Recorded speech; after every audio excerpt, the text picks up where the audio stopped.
En este video vamos a hablar de campos vectoriales conservativos. Pero antes de dar esa definición, vamos a recordar qué es un campo vectorial. Un campo vectorial es una función definida de Rn hacia el espacio vectorial de dimensión n. Recordemos que cualquier espacio vectorial de dimensión n en realidad es isomorfo a Rn. Es por eso que me voy a tomar la libertad de denotar a un campo vectorial como una función que va de Rn a Rn. Vamos ahora sí a ver la definición de un campo vectorial conservativo. La definición de campo vectorial conservativo es la siguiente. Dado un campo vectorial, vamos a decir que es conservativo si es que existe una función que está definida de Rn a R, tal que el gradiente de esta función y el campo vectorial coinciden en una región de Rn. En este caso vamos a decir que f es una función potencial del campo vectorial. Bueno, revisemos ahora este ejemplo. Consideremos una función que vaya de R2 a R2, tal que cada pareja XY se vaya a la pareja 2, Y. La pregunta es si esta función o si este campo vectorial es conservativo. Para responder, pues vamos a revisar la definición. La definición dice que debería de existir una función que en este caso tiene que ir de R2 a R, tal que su gradiente sea igual al campo vectorial que nos están dando. Entonces vamos a suponer la existencia de esta función, una función que vaya de R2 a R, y vamos a calcular o a expresar, mejor dicho, su gradiente. ¿Qué sería el gradiente de la función? Bueno, pues en este caso, como es una función que depende de dos variables, su gradiente sería la parcial de f con respecto a x, la parcial de f con respecto a y. Y este gradiente es el que tiene que ser igual al campo vectorial, en este caso a 2, y. Usando la igualdad de esta pareja con esta otra, comparando entrada a entrada, podemos decir que la parcial de f con respecto a x debería de ser 2. De aquí podemos calcular la integral de ambos lados, la integral respecto a x, y entonces podemos decir que si integramos respecto a x una función que fue derivada respecto a x, lo que nos queda aquí es la función, y del otro lado pues la integral de 2 con respecto a x, que sería 2x, más una constante. En este caso hay que considerar que la constante no es una constante numérica, sino es una función constante que ya no depende de x. Pero como mi función depende de x y y, es una función que va a depender, o que puede, mejor dicho, depender de y. Ahora, con esta expresión para la función que va de R2 a R, vamos a calcular su parcial respecto a y. La derivada parcial respecto a y, pues en este caso sería 0, más y la derivada de esto con respecto a y. Y usando la segunda entrada de estas parejas, podemos decir que esta derivada tendría que ser igual a y. De nueva cuenta podemos calcular la integral, pero ahora respecto a y entonces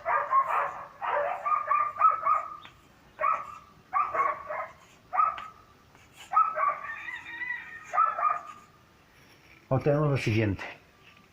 Otra vez, la integral de una función que fue derivada con respecto a y es la misma función,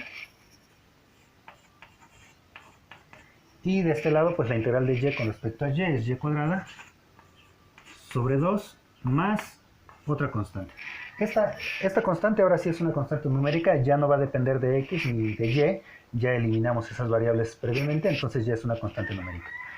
De aquí podemos deducir que entonces la función que estamos buscando, nada más es con respecto a x y y, sería 2x más la constante que acabamos de deducir debe ser y cuadrada sobre 2 más c.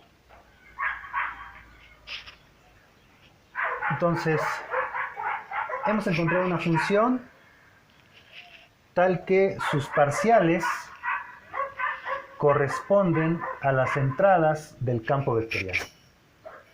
Por la definición, podemos responder que en efecto F es un campo conservativo.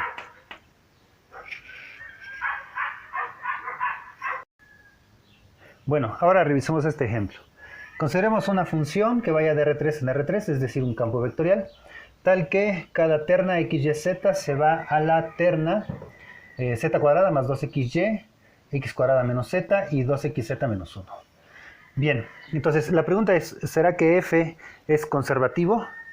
Para responder a esto vamos a suponer la existencia de una función que vaya de R3 a R, que pudiera ser su función potencial. Es decir, que su gradiente coincida con el campo vectorial f. Entonces, la función f depende de las tres variables x, y, z. Por lo tanto, su gradiente sería igual a la parcial de f con respecto a x, la parcial de f con respecto a y la parcial de f con respecto a z. Queremos que ese gradiente corresponda o sea igual, al campo vectorial. Por lo tanto, podemos decir que la parcial de f con respecto a x tendría que ser igual a z cuadrada más 2xy. Y de aquí podemos calcular la integral de ambos lados respecto a x. Entonces, ¿qué nos quedaría? Nos quedaría la integral de la parcial de f con respecto a x es igual a la integral de z cuadrada más 2xy también respecto a x. Integrando respecto a x, aquí como tenemos la parcial con respecto a x, pues lo que nos queda es la función. Entonces nos queda la función de x, y, z tendría que ser igual a la integral de esto con respecto a x. Entonces la integral de z cuadrada con respecto a x es z cuadrada de x. La integral de 2xy respecto a x es x cuadrada y. Y finalmente tenemos que agregar una constante, pero consideren que la constante se entiende que es una función que no depende de x, por eso es constante. Pero como tenemos las variables y y z, pues la función constante sí puede depender de y y z. Bien, ahora esta es mi función por la primera condición, así tendría que ser mi función. Ahora vamos a considerar la segunda condición, que es la parcial de f con respecto a y. Ya pensando que mi función tiene que ser de esta manera, la parcial de f con respecto a y sería, pues esto es 0, aquí sería x cuadrada, más la parcial de esto con respecto a y. Entonces lo ponemos así, la parcial de la c con respecto a y.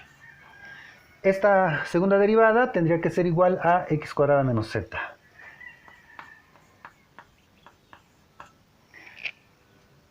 De aquí podemos ver que la parcial de la constante con respecto a y tendría que ser igual a menos z. Porque pues esta primera parte es igual a esta de acá, entonces nos queda que esto tiene que ser igual a esto. Ahora lo que vamos a hacer es integrar otra vez, pero ahora con respecto a y. La integral de la parcial de la constante con respecto a y debe ser igual a la integral de menos z con respecto a y. Y de ahí podemos deducir ahora que la función constante que depende de y y de z, como se dijo aquí, tiene que ser igual a la integral de menos z respecto a y. Eso es, pues, menos z(y). Más una segunda función constante. Esta segunda función constante, voy a usar la misma c, pero sabiendo que es otra función constante. Esta función constante ahora no va a depender de y. ¿Por qué? Pues porque estamos haciendo la integral respecto a y. No va a depender de y, ni tampoco de x, puesto que ya habíamos hecho la integral respecto a x. Pero sí puede depender respecto a z. Entonces vamos a agregarle así. Ahora, la función que estamos buscando, la voy a escribir por acá. La función, podemos decir que es de la siguiente manera. Es z cuadrada x más x cuadrada y más, entonces aquí iría la función constante, pero la función constante hemos calculado que tiene que ser de esta manera, entonces tiene que ser menos ZY, entonces aquí no es más, voy a quitarle, entonces es menos ZY más la segunda función constante que ya nada más depende de Z. Entonces esta sería mi función. Considerando las dos primeras derivadas, la derivada respecto a X, la derivada respecto a Y, hemos llegado a esta conclusión. Ahora pues usemos la tercera parcial, que es con respecto a Z. La parcial de f con respecto a z, en este caso sería 2zx. Esto es 0, esto es menos y. Y finalmente esto, que sería la parcial de c con respecto a z. Y esta parcial tiene que ser igual a la tercera coordenada del campo vectorial, que es 2xz menos 1. Revisando la igualdad, concluimos que menos y más la parcial de c con respecto a z, menos y más la parcial de c con respecto a z, tiene que ser igual a, pues, menos 1, ¿no? Porque esta expresión es igual a esta expresión, entonces todo lo de aquí tiene que ser iguales. Entonces, podemos pasar menos y para acá. Nos queda que la parcial de c con respecto a z tendría que ser igual a menos 1 más y. Y esto de aquí ya no es posible. Esto ya nos muestra que no vamos a poder encontrar nuestra función f minúscula. ¿Por qué? Bueno, porque estamos pidiendo que la parcial de c con respecto a z tenga estos elementos. ¿Y qué sabíamos de nuestra función c? La función c solo dependía de z. Y aquí estamos viendo que está involucrada la y. Entonces eso no puede ser. Por lo tanto, f no es conservativo. Pues no podemos encontrar una función que satisfaga todo esto.